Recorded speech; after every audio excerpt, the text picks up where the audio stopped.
We have a great session again going forward. The next session we have another interesting topic. Again, we are following the theme of AI. And let me introduce you to our speaker, Professor Hilke Schellmann, Assistant Professor of Journalism, New York University, author of The Algorithm, and an Emmy Award-winning investigative journalist. Professor Schellmann, welcome to WorkCongress. And I know you will be speaking about the future of hiring with AI, which I'm very excited about and looking forward to hearing more. So, floor is all yours. Please take it away. Wonderful. Thank you so much for having me. I'm delighted to be here. I wanted to talk a little bit about what I found out. I think a lot of people think AI is in the future of hiring, but really, I've looked at, I've investigated this field for the past 5 years, and the reality is AI is already here. It's widespread in use in hiring, and I think a lot of job seekers are not necessarily aware of it. I've talked to a lot of them, and unfortunately, many weren't aware of when AI is being used in them. And, I've investigated a lot of these tools. So I've also found out that, the companies promise us that they find the most qualified people without discrimination, and that this, AI hiring tools will bring much more efficiency. And I think it does bring much more efficiency to companies, but we actually haven't found any evidence that it reduces discrimination. And that it picks the most qualified people. So I want to share some of those insights because I want people to know what's out there. And, I've also learned a couple of things along the way that I think might be helpful for job seekers. So I just wanted to start with a second to sort of understand, maybe also who I am a little bit, why am I talking about all of this? So let me just share my screen here. This is my slideshow. 1 second, I'm going to move it over here. So, beginning. Here am I.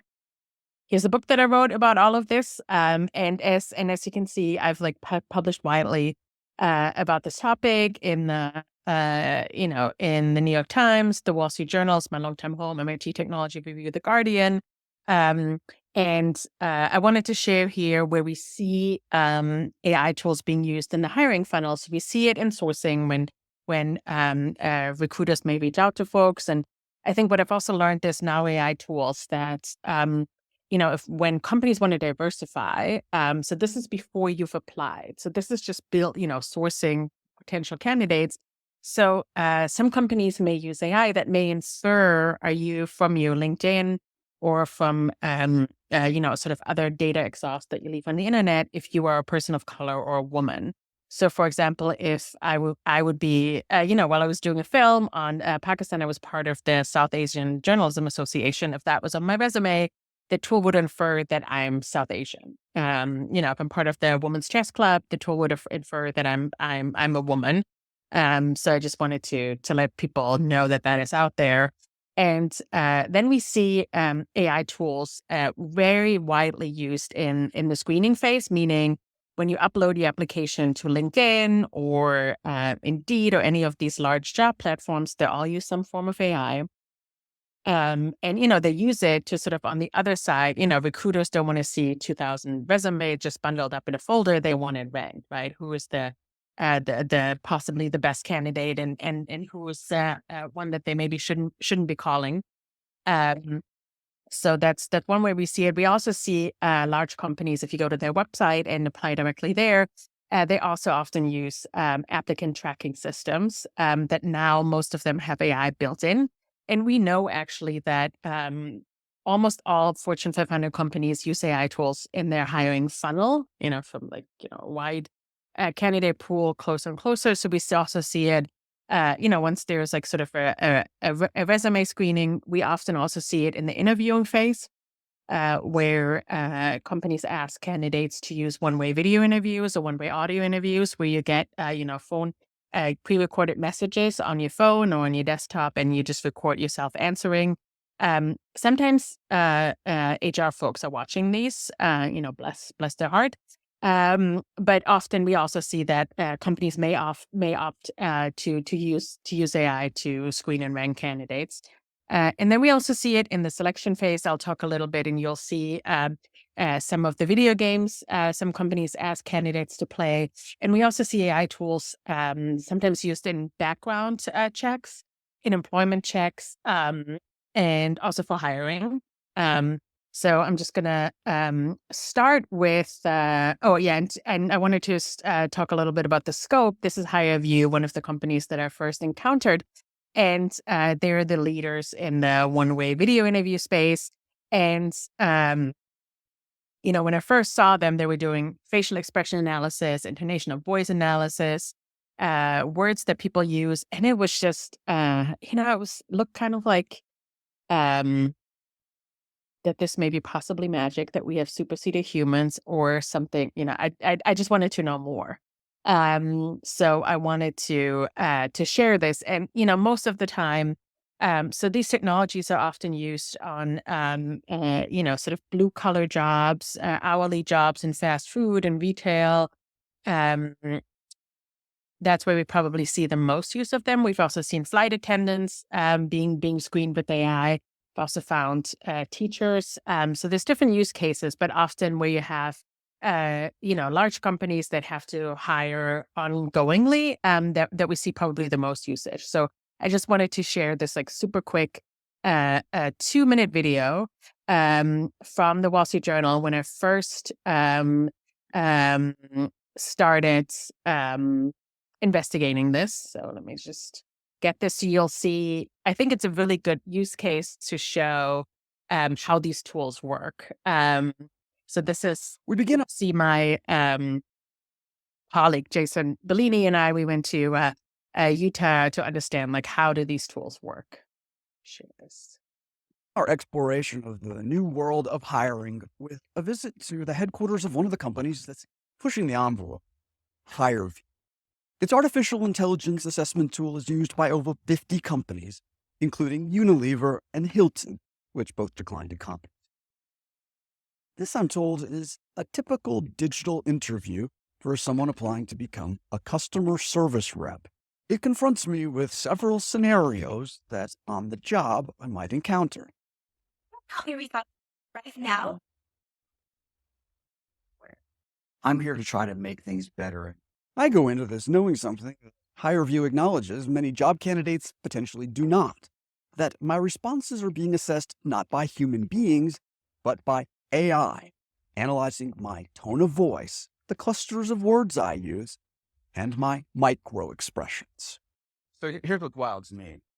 The notion of micro expression, is that what you're calling that? It's the facial analysis software. It's capturing, if you think of facial movement, smiling, frowning, eyebrow movement, those are actual database points, and they roll together to give certain emotions and traits and personality, thinking style things. Here I am. I just did the interview for a job as a customer support representative. How'd I do? The first thing is we look at the AI score that's attached to it, and you can see that up here, you scored at a 37%. That's pretty good, right? No, that's out of 100, right? So you're kind of in the bottom third, if you will, in that job. So you'd be a low match, essentially. My rating is the result of HireVue's AI comparing my responses to those actual employees. Essentially, my performance is being compared. My voice, my words, my facial expressions against a company's highest performers. So you think if an employer were to see that number, would I be written off? Most likely, would it be filtered out of the process completely? No, absolutely not, actually. What we would recommend is that the candidates could be rank ordered by that, but they still go and look at the different videos. So you're telling me that everybody who goes through this, they get seen by someone? Can be. They won't watch all the videos. But they might decide, hey, this guy Jason, we have 37%, not even worth our time. If you score so low, they might say we may not watch all the videos, but they may watch a question. So I'm going to stop it here. But I wanted to just share that, so you sort of understand, because it's it's hard to imagine like the facial expression analysis and how it's being compared. I think what was interesting to me, I did this video for the Wall Street Journal in 2018, and we talked to some experts about this because I wanted to know more about what do we know about facial expressions, and how can they be used to find the right candidates. So it turned out that there really isn't any science there. We don't have any science to check like what kind of facial expressions we need to be good at a job. And we really do not know what kind of facial expressions we need to have to in a job interview that can infer if we are successful in the job. And also, when I talked to some of the leading psychologists, the idea underneath the hood of this technology, it's called effective computing. HireVue didn't invent it; they just used another company's software. Is the idea that like we all have 6 emotions that connect all of us. So if I smile, I'm very likely to be happy. If I growl, I'm angry. And the computer can read my facial expressions, but what I learned from psychologists is actually like it doesn't mean necessarily that although the computer will register that I'm smiling, that I'm actually happy. So the same with intonation of our voices. We don't have any science there. So I think it's really, this is like really problematic. And so I had the story in the Wall Street Journal. The next year, Drew Havel had another big story about the technology in the Washington Post. There was an epic complaint against HireVue with the FTC. And, HireVue did do the right thing and they said they phased out the facial expression and later the intonation of our voices analysis, which is good because, we shouldn't use anything that is like pseudoscientific or it has no scientific backing in these tools. But large companies used it, and I sort of sometimes feel like this is like a win. It's good that we don't use this technology anymore, but it's kind of sometimes like playing whack-a-mole because HireVue phased out the technology, but other companies now have come out who use the technology again, which is just a little bit unfortunate, but it is what it is. And from there on, I also looked at the resume screeners, and what I found are biased keywords in resume screeners. And the way I found out about it is when vendors who built this technology work with companies, large companies, they sometimes maybe do a pilot phase, or the company will bring in a few lawyers and do some due diligence. Or sometimes what happens, a large company uses some of the tools for a little while, and they sort of, people may start to get a little bit suspicious and feel like, what, is this really working? And so they bring in outside counsel, and they get to look into the black box. So what they found is in resume screeners that were probably built with, the training data was probably resumes of people who are currently in the job or maybe have been had a job interview and were deemed as like successful candidates. The tool, was given their resumes and figure out what do all these people that are successful at this company have in common, and job seekers were compared against them. So what this tool found, and I think these are kind of predictive AI tools that we see often in the first generation of AI tools in hiring. And they look for statistically relevant keywords. So here's what they found. In one tool, they found that first names like Thomas and Elsie were predictive of success. Probably maybe there were a bunch of Thomases in the pile. I think most people know that that the name Thomas doesn't qualify you for anything. It gets really problematic when you look at locations like Canada and Syria that popped up. In the United States, you're not allowed to discriminate based on national origin, which could very easily, possibly be applied here. We've seen race-based discrimination, a tool that uses Africa and African American as a predictor. Another lawyer shared with me that they found gender-based discrimination. So in one tool, the tool was giving folks who had the word baseball on their resume more points, and folks who had the word softball on their resume fewer points. So that in the United States, that could very well mean there was gender discrimination here because traditionally men play baseball, and women traditionally play softball. So those are really problematic keywords that we really shouldn't be touching in hiring, right? And the idea in hiring is at least that, and the Equal Employment Opportunity Commission in the United States, the regulator of the world of work in the United States, they suggest that companies do a job analysis and really think through what are the skills and capabilities that you need to be good at this job. And obviously not what first name, what location you need to come from, all those things we don't want to use. But again, because these tools just do a statistical analysis, these words may have come up. So that's sort of some of the troubling natures that I found. And I wanted to share another thing that I did. I did test these tools myself.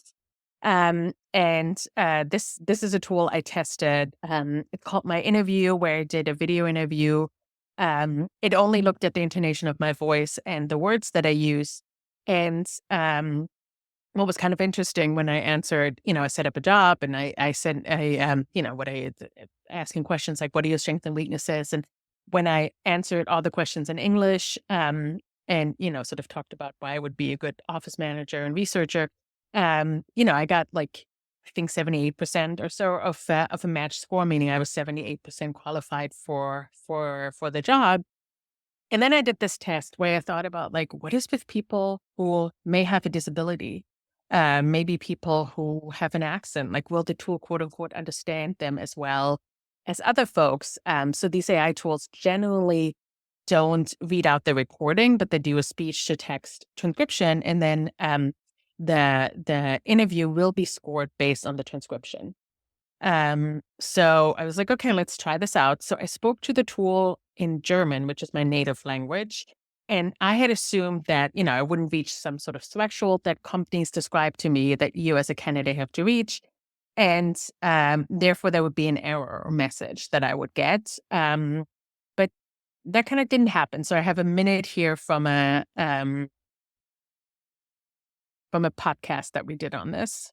Just going to play this. Oh, I have to hear it. Second. So, Hilke, you also tried speaking German to My Interview, and you got a score there too. I did get a score, but first I got a transcript of what I said.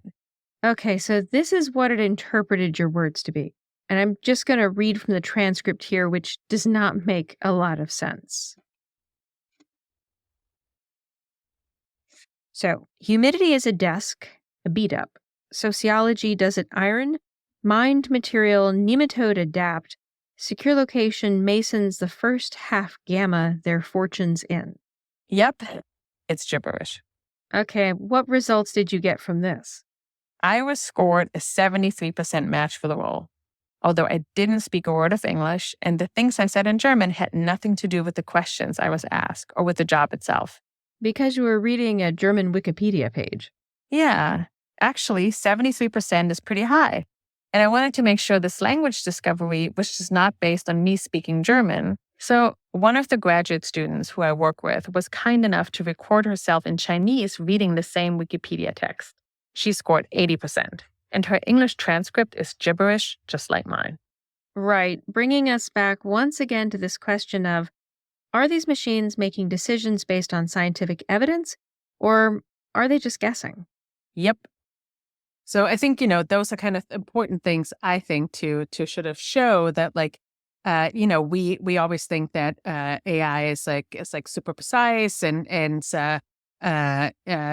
knows, quote unquote, knows all of these things. But I think it's also really, really important to understand that, what I have uncovered is that a lot of these tools are pretty basic. And I think that should give us, pause that maybe we shouldn't use tools like that. So I have another example here, which is a gamified assessment. So this is often used in investment bank and banking industry. I think because what a lot of companies want to do is, they get millions of applications and they're just overwhelmed. So what are they going to do? They're going to use sort of AI tools. And I think especially this is these videos, I'm going to start sharing them in a second here. They're often used. So here you can see me setting it up. I'm basically asked to pump up balloons and earn money. So these are being used on recent graduates, often college graduates or graduate students who maybe don't have like 10, 20 years of work experience. And, last year, I think Goldman Sachs said that I got over 220,000 applications for their summer internships alone. And so you can see like the volume of application is it's just too much for companies, and they need a technological solution. So, but with young folks, I think a lot of HR folks feel like, well, they all have a great bachelor's degree, but I don't know a lot more about them. So why not let them play this game? Because these games will find out what are their capabilities, what are their personality traits, and the tool is calibrated by folks who are currently in the role playing the game. So this is, for example, this balloon game is supposed to check how my capabilities for risk behavior. Am I a risk taker or not? And so, maybe you have 50 accountants in a role. They all play the game, and maybe it happens, surprisingly, that all your accountants are risk takers. And, now the tool would look at, if I play the game of, am I a risk taker? I would get certain points for that. It's sort of a basic understanding of the tool. So it was interesting while I was playing the tool, though, I had some questions that came up that I was like, wait a second, like, maybe I'm a daredevil playing video games, but does this actually pumping balloons in a video game, actually translate to me being a risk taker in the real world? I'm not sure that I have evidence of that. And then I think other considerations are that, the folks who are currently in the job, if, a lot of companies want to diversify, but if we use them as training data, like, are we just going to hiring the same people again?